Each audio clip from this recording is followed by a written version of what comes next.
नमस्कार दोस्तों, कैसे हैं आप लोग। इस वीडियो में मैं आपको बताऊंगा कि मार्केट का सिनेरियो किस तरीके से चल रहा है और आने वाले समय में आप किस तरह के स्टॉक्स में इन्वेस्टमेंट का प्लान कर सकते हैं या फिर प्रॉफिट बुकिंग की तरफ आप सोच सकते हैं। अब बात करेंगे निफ्टी की। तो निफ्टी जैसा आज आपने देखा मंडे को निफ्टी अपने रिकॉर्ड पर है, जहां से कुछ प्रॉफिट बुकिंग आ सकती है और हम निफ्टी को 22,600 की और वापस आता हुआ अब देख रहे हैं। तो ये अभी आप देख रहे हो कि अब वो दोबारा से नीचे 22,600 की तरफ आता हुआ दिख रहा है। और जहाँ तक बात है आज की, आज है मंडे को शेयर मार्केट में लगातार अगर मैं बात करूँगा 4 दिन से, तो 4 ट्रेडिंग सेशन से बढ़त देखी जा रही है। और मंडे को मार्केट में जैसे ही मार्केट खोला, ओपन हुआ है सुबह, तो आपने देखा होगा कि निफ्टी ने अपना ऑल टाइम हाई का लेवल टच किया था। और उसके बाद इन्वेस्टर्स के अंदर भी एक जाहिर सी बात है खुशी का माहौल बनता है और ऐसा एक मौका खुशी का देखने को मिला। हालांकि डे हाई लेवल से कुछ प्रॉफिट बुकिंग हुई, लेकिन मार्केट पॉजिटिव फिलहाल बना हुआ है। तो शेयर मार्केट में जो रिजल्ट आए हैं, जैसे आपने देखा लोकसभा चुनाव के रिजल्ट्स का बहुत बड़ा एक इम्पैक्ट पड़ा था, तो उसी दौरान से वॉलेटिलिटी में अब अगर आज की पोजीशन करें तो थोड़ा कम हो गई है और इन्वेस्टर्स अलग अलग सेक्टर से अपने स्टॉक्स को अब चुन रहे हैं, यानी कि उसमें प्लान कर रहे हैं। और शेयर मार्केट में इस समय जो डिमांड है वो है पीएसयू स्टॉक की डिमांड है, और पीएसयू स्टॉक की चर्चा में है, काफ़ी चर्चा उनकी चल रही है। इन्वेस्टर्स के लिए सबसे बड़ा सवाल फाइनली अब यही निकल के आता है कि वो कौन से पीएसयू स्टॉक हैं जिनको वो चुने, या जिसमें वो एक नई एंट्री की तरफ देखें या नई एंट्री का प्लान करें। तो ऐसे कौन से पीएसयू स्टॉक हैं, इस वीडियो में करीब 7-8 ऐसे स्टॉक मैं बताने वाला हूँ। तो उसी के हिसाब से आप प्लान कर सकते हैं। तो 7 स्टॉक्स या 8 स्टॉक्स के बारे में मैं कंपनी की डिटेलिंग आपको दे दूंगा।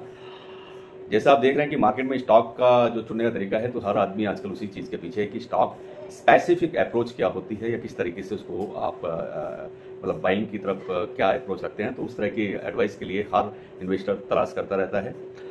पीएसयू जो आप अपना बनाते हैं पीएसयू स्टॉक का, अगर आप बास्केट बनाने के मूड में हैं या उस तरह के पोर्टफोलियो में स्टॉक आप शामिल करना चाहते हैं, तो किस तरह के स्टॉक आपको लेने चाहिए, तो वो मैं बता देता हूँ। जैसे अभी कुछ दिनों से बहुत ज़्यादा वॉलेटिलिटी देखने को मिली है, चुनाव के रिजल्ट्स आए थे, तो उस दिन की अगर मैं विक्स की बात करें तो इंडिया विक्स अपने हाई लेवल पर था उस समय, लेकिन अब ये लगभग घटकर आधा रह गया है। जो इससे ये इंडिकेशन मिलता है कि वॉलेटिलिटी की उम्मीदें काफ़ी कम हो गई हैं। निफ्टी अब रिकॉर्ड पर है, अपने एक हाई रिकॉर्ड पर है, जहां से कुछ प्रॉफिट बुकिंग अभी भी आ सकती है। और हम निफ्टी को करीब 22,600, जैसे मैं शुरू में बोल रहा हूं, कि उसकी ओर आता हुआ देख सकते हैं। और निफ्टी अगर यहां से आगे बढ़ता है तो किधर जाने वाला है वो आप नोट कर सकते हैं, जिससे मेरे उन सभी दोस्तों को मदद मिलेगी जो ट्रेड करते हैं या ऑप्शन ट्रेड करते हैं। अगर 23,350 से ऊपर इसका लेवल आता है तो 23,538 या फिर 24,130 पर भी निफ्टी देखने को आपको मिल सकता है। तो ये निफ्टी अगर आगे की तरफ बढ़ता है तो इसका लेवल मैंने आपसे डिस्कस कर लिया है, 23,350 से 23,538 या 540 आप कह सकते हैं, और उससे हाई गया तो 24,130 का लेवल आपको देखने को मिलने वाला है। अब बात करेंगे कौन से हैं वो 8 पीएसयू स्टॉक जिनके बारे में लोग प्लान कर रहे हैं या जिसकी आजकल मार्केट में लगातार चर्चा बनी हुई है। तो ऐसे 8 पीएसयू स्टॉक मैं आपको बता रहा हूं जिसमें बाइंग की रेटिंग तो देखने को मिल ही रही है, साथ के साथ आप कम समय में अच्छा प्रॉफिट भी बना पाएंगे। निफ्टी पीएसयू स्टॉक का जो इंडेक्स है उसमें 100% से भी ज़्यादा की आप देखें चेक करेंगे तो उसमें ज़्यादा की पूरा ग्रोथ उसके अंदर देखने को मिली है। निफ्टी पीएसयू का जो पीएससी का जो इंडेक्स होता है उसमें अगर 35% ऐसे स्टॉक्स हैं जो 14 दिन का RSI 50 से जिनका नीचे चल गया था, और इसीलिए हैवी वेट में अगर बात करेंगे तो मजबूत स्थिति में वो अभी भी साफ साफ देखे जा सकते हैं। जितना वो डाउन गए थे वो फिर से करेक्शन होकर के अपने लेवल पर आ चुके हैं। तो करीब करीब वो 35% ऐसे स्टॉक पीएसयू सेक्टर के हैं। और जो गिरावट हुई थी उसके बाद में कुछ स्टॉक ऐसे थे, करीब 65% पीएसयू स्टॉक ऐसे रहे हैं जो जिनका 20 DMA से भी नीचे उनका ट्रेडिंग आ गया था, और उसमें करीब करीब 70% ऐसे रहे हैं जिनका 50 DMA यानी 50 दिन का जो मूविंग एवरेज है उससे भी ऊपर वो लोग उसके कुछ ट्रेड कर रहे हैं। तो 70% ऐसे भी रहे हैं। और बाजार में सबसे अच्छी स्ट्रैटेजी की अगर मैं बात करूंगा तो स्ट्रैटेजी यही होगी कि जब भी ये गिरावट देखने को आपको मिले इन स्टॉक में जिसमें मैं आपको बताने वाला हूं, तो इन स्टॉक में आप बाइंग कर सकते हैं, इन्वेस्टमेंट कर सकते हैं, और पीएसयू स्टॉक है ये। अब इस लिस्ट की मैं बात करूं तो इसमें सबसे पहले जो मैंने लिया है वो कंपनी है ONGC।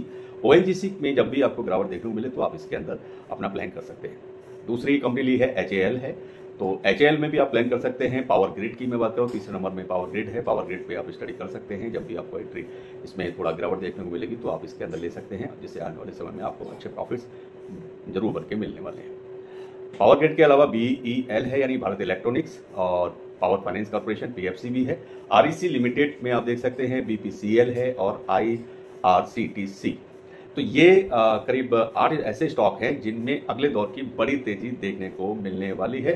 जी हाँ, मैं एक बार फिर से इन कंपनियों के नाम को आप दोबारा से बता देता हूँ। ONGC है, HAL, power grid, BEL, PFC, REC, BPCL and IRCTC।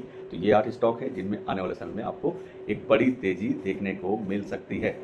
और ये PSU जो स्टॉक हैं इनमें आप अपनी एंट्री का थोड़ा वेट करके ही एंट्री करें। जब मार्केट में करेक्शन देखने को आपको मिले उस समय आप इसमें एंट्री कर लें, तो ये कम समय के अंदर बहुत ही अच्छे रिटर्न्स बनाएंगे और ये बहुत तेजी इनमें आने वाले समय में देखने को मिलने वाली है। उम्मीद करता हूँ वीडियो आपको पसंद आएगी, और भी अगर किसी टॉपिक पर आप वीडियो चाहते हैं तो आप मुझे लिख सकते हैं। चैनल को जरूर सब्सक्राइब करें। नमस्कार।